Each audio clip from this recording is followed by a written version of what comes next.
মামা এখন চুয়াডাঙ্গায়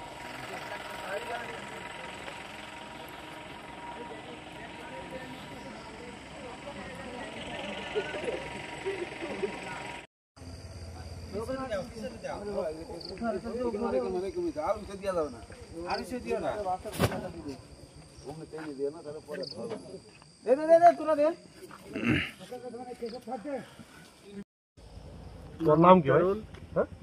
আক্তারুল। বাসা কোথায়? যশোরে। যশোর। এই ট্রাক চালাচ্ছিল কে? আমি চালাচ্ছি। আচ্ছা, তারপরে এই যে গাড়ি ঘুরোতে যে ফেসে গেছে। আচ্ছা, তারপরে গাড়িতে কি আছে? ইউরিয়া সার। ইউরিয়া সার কোথা থেকে আসছে?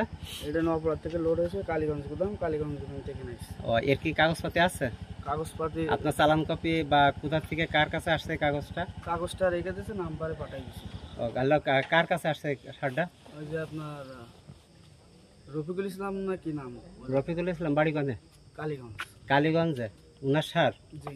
তা এখানে কিভাবে আসলো? ওই ডিলারের মাধ্যম হলো দিয়েছে। ডিলার দিয়েছে? কার কাছে দিয়েছে? যে শামিন ভাইয়ের কাছে। শামীম ভাইয়ের কাছে। বাড়িগঞ্জে শামীমের? এই যে কি এই গ্রামের নাম? কালোপোল? জি, কালো। এই গাড়িটা কখন এসে বাজছে এখানে? 7:30 সার কটে আছে? 400 বস্তা। 400 বস্তা? কি সার কোনো কাগজ দেই নাই? কাগজ আমি একটা নাম্বার দিয়েছি। এই ভাই কি সার আছে তে নাম্বার কি নাম্বার সব দিয়েছে? ইউরিয়া। কি নাম্বার দিয়েছে? নাম্বারটা দেখি। নাম্বারটা